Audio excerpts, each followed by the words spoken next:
قیامت بعض علماء نے اس کی دو قسم بتائی ہے، ایک قیامت صغریٰ اور ایک قیامت کبریٰ۔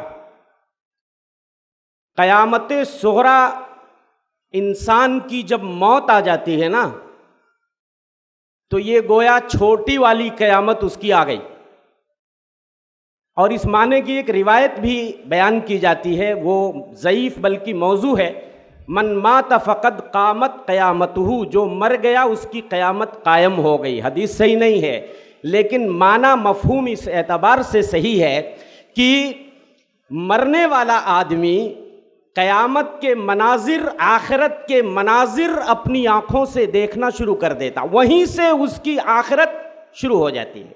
لیکن وہ قیامت کبریٰ، بڑی والی قیامت، وہ کیا ہے؟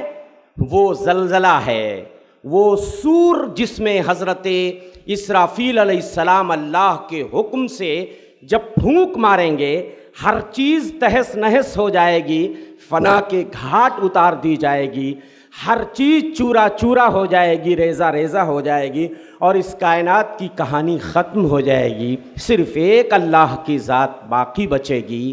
یہ ہے قیامت کبریٰ۔